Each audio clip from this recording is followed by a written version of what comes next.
want to ask something because I remember just after I met you, I was invited to come to see the play. It was one of the things I wanted to do was to come and see the play and just to see how the actors and actresses were moving on the stage. I thought that was going to be really important because basically I'm a psychotherapist, but I'm really into the body and how it responds to other people. One of the things that really shocked me and I was not anticipating was the audience's response. And I went with another person, she happened to be white. And the majority of the audience, I would say maybe was 98% white. I think they were probably middle class to upper middle class whites. I mean, I didn't have any real conversations, but just judging from their attire, the things they laughed at, the way that they carried themselves. And for me, I was actually really shocked and I was hurt in the way that, now remember, I only went to one showing, so I can't really say this is all showings, but I was really shocked and really hurt and quite dismayed at what I felt was the audience's lack of compassion for the main character. And I often felt that they were laughing in the wrong places. And I almost want to yell and say, you guys are laughing in the wrong places, just stop. Now, as a person of the audience, you know, I think I had maybe a different response. It wasn't so visceral.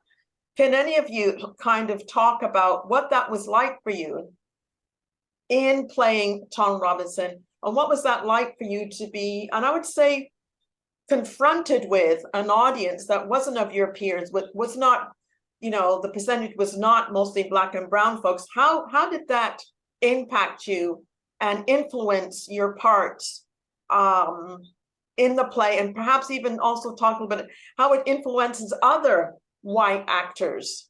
Can you just kind of talk briefly about that? I just think this is really important thing to talk about. I think most times whenever I've watched anything done with actors and actors, they don't really talk about the audience participation and the influence. And it's as if they forget about how important that is, especially because you're actors and you are playing not to yourselves, but you are playing to a group of people out there, and how that intersection, how that impacts on your own visceral body and the way that you want to play the part.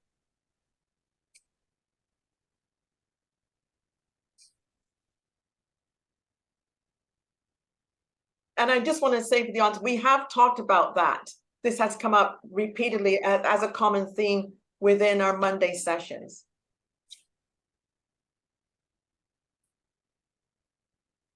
Yeah, Jude. It was a shock. It was a shock, the audience reaction. I remember reading a journalistic piece by Benga Akinagbe, who played Tom Robinson on Broadway, and he wrote a wonderful article in the Washington Post about that exact same thing, dealing with the audience reaction. And I sort of read it and understood it intellectually, but in doing the play, I was like, oh, now I really know what you mean. It's had a profound impact on my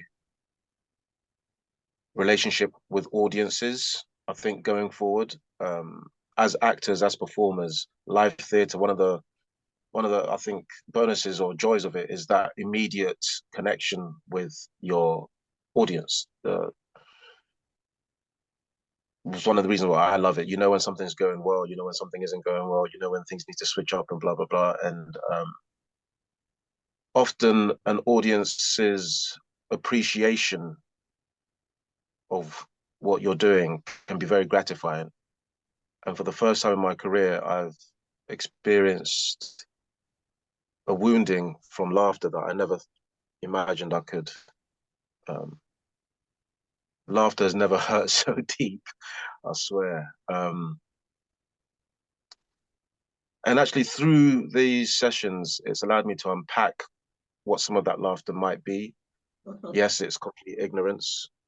And also it's a coping mechanism, I'm sure, for some of the audience in how they deal with the subject matter.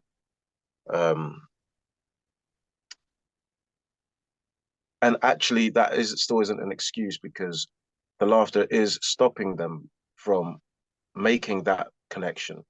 It's blocking that empathy. It's allowing themselves off the hook. Now, when I hear the audience laughter, especially in the random places that it happens in at times, um, it it makes me want to dig deeper into the truth of the piece. It makes it more real, the truth of the piece. Um, it highlights one of the really wonderful line in the play about how a mob loses consciousness, a mob abdicates responsibility. That group mentality uh, reflected in the audience. It's that if it's the individual has to think for themselves and deal with what they're hearing. Oh, would I laugh at the line "somebody being lynched"? Is that funny? But if you're in a group mentality, one person laughs, all of a sudden, ha ha ha ha ha. It's like it's very very weird. Um, in terms of other performers, there are some performers of the dominant. What do we call them? We're the global majority. What are they? Dominant Dominant cast. cast. Um, who for them that's a green light to exaggerate, to encourage the laughter, to encourage that disconnect between the audience and the piece and themselves and the piece. Um, and also going forward, that thing about I was saying about actors wanting that validation almost from the audience. I've become less interested in that.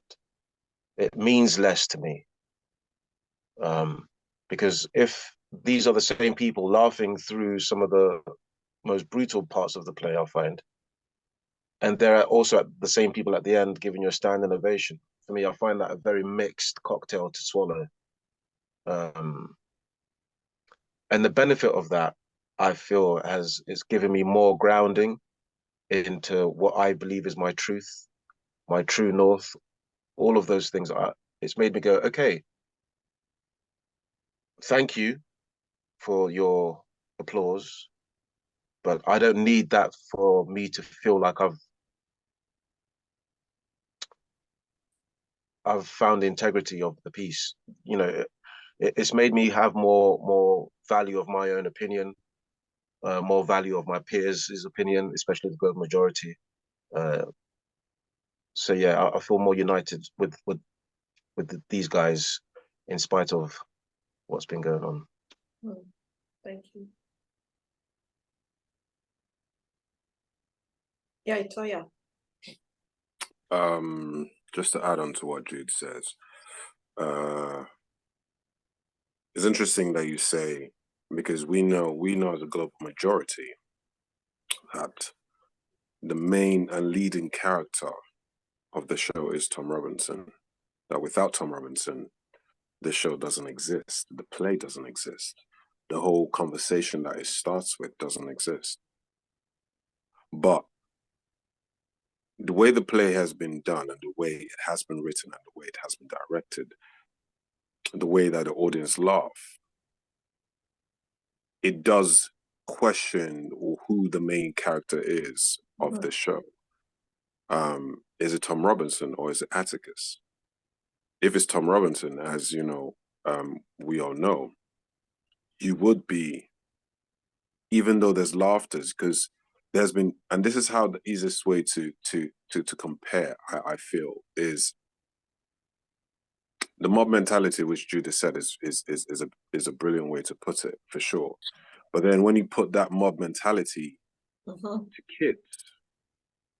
kids in schools that come to watch it, there is no such thing as mob mentality because they're still finding their individual, they're still finding their identity. So they're still thinking for themselves. So what you find is when this show is being played to a group, a collective audience of school kids that are still finding themselves in the society, you find that they don't laugh as blasé as the 98% of white audiences of that comes every time to watch the show. You find out they think about the situation. You find out they react to where exactly you feel that Tom Robinson is the main character for this. And that fills my heart when I've had that experience to hear their reactions to Tom Robinson's court testimony, telling his truth that he was just trying to help this human being. Yeah. You know, that for me has been powerful. So now to flip it to the mob mentality side, the idea that they the one thing that that when Benga, which Jude was so skillful and graciously invited over to watch the show over here, when he came to watch the show, the one thing that he said, which I've taken to heart since and applied it, is the word empathy. Mm-hmm. They can't understand empathy. So at least empathy as a black man, if you're 90%, 98% of you are white, because you've never gone through that history. So I'm not going to put that expectation on you, right? So I've restrained my expectations of that. And therefore, as Jude says, when those situations happen, you dig deeper into the truth to look that you're not doing it for any of them. You're doing it for yourself. You're doing it for the people that are in the show with you. You're doing it as a collective. So for me, that's what I've learned moving forward as an audience. And then when playing Tom Robinson, it's been even more profound. It's even been more important to really understand that I'm just playing a human being that has nothing but warmth and love to give.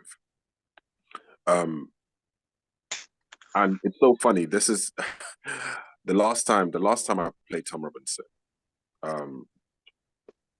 I remember coming, just as Jude said, you come after going through the weird mixed cocktail that you receive from the audience. They're laughing at you, and at the end they're giving standing ovation or just standing and clapping and whistling, woo woo woo, right? And then you come, you walk out, and then you take your bow and you go to stand.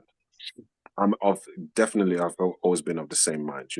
I will come out and look at the audience and then just bounce. But I'm not even looking at the audience. I'm actually looking past the audience. I'm like, I'm done, right? But one actor made a comment to me whilst during that curtain call, and I was like, wow, you still don't get it, right? Which is, What was can you say the comment without? Yeah, the comment. Yeah, the comment was, you don't smile. You're not smiling. You're not smiling at. And in my head, I was like, okay, I'm not gonna explain that to you. I'm not gonna teach you, because you need to find that out for yourself in whatever way you want to, moving down the line. Because for one, the reason why, at least for me, when I come out that state, when I come to curtain call, we are still in that moment of the truth. We're still in that moment of, this man just died. We're still processing this character that you have to tap into every night, has gone through 9 months, in fact, more than 9 months of humiliation, disrespect, torture, and then annihilation. Yes. And we're still going through that whilst during this curtain call. And you, as a person who does not understand that, this is where empathy comes into play. You do not understand empathy. You don't have empathy for that character. Yes. You expect me to smile to say thank you for coming to watch me die.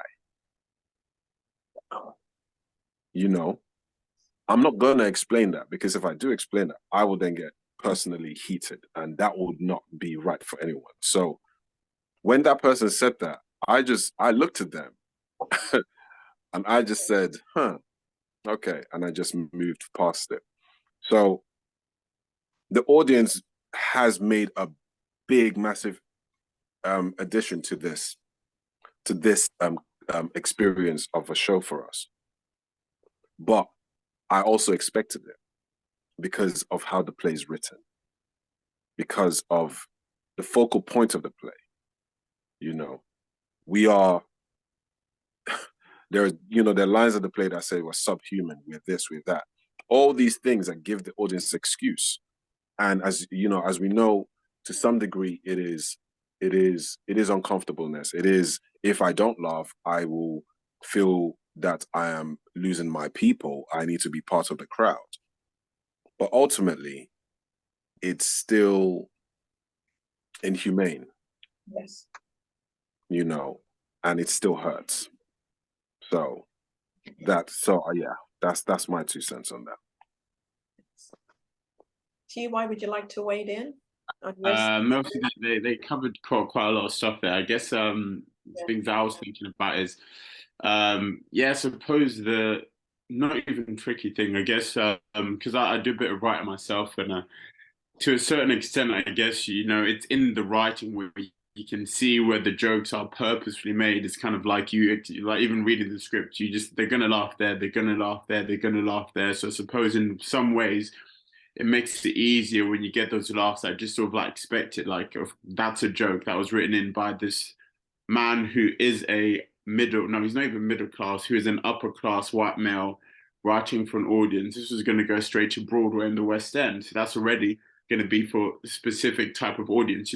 It's not going to be cheap tickets. So you already know before the play's even been put up, it's going to be bringing in a certain amount of people.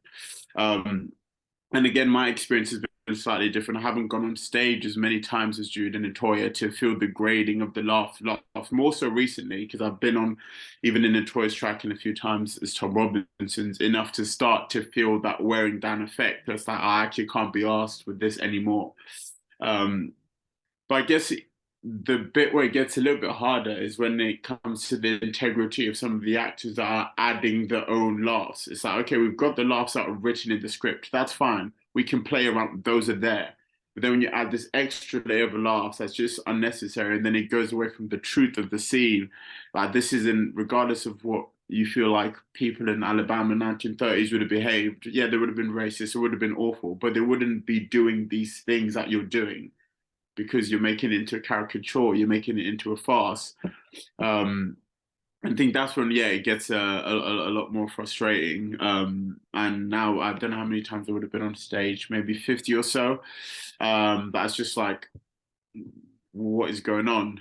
But I think what Jude said there about, in those moments, using that to dig deeper into the truth and find your own integrity and realize, you know what, you're only you. You can't control what all these other people do. And if no one else in a position of, whether that's director, AD, who's going to rein in those people, you just have to find your own truth and tell the story in the best possible way that you can, because you can't control everyone else. And I suppose that ties back into all these sorts of tools that we're learning. You can only ever do so much, and as long as you kind of, you keep yourself, keep yourself right, and then your community around you, then everyone else outside of that circle, sometimes you have to be like, do whatever you guys want. If you're not gonna, do the right thing, or do, serve this piece with integrity, I'm not gonna hold that resentment or any longer, because you're not changing. If you're not going to change, I'm just going to change how I feel about you or feel about the situation, because this isn't healthy for me. So yeah, I think, just always finding your own integrity and truth, and realizing that some things are out of your control. People are going to be wild and disrespectful, and you can only do so much. And once you kind of let go of, like even Natoya was saying there about the burden, or when someone says like, "Oh, why aren't you smiling?" You don't even give them the answer. I don't need to tell you why. I'm just gonna do my own thing and get through this. because every day is hard, and yeah, you just want to get through the day sometimes, and you don't need to be taking on these extra things and tasks, your extra burdens for no reason.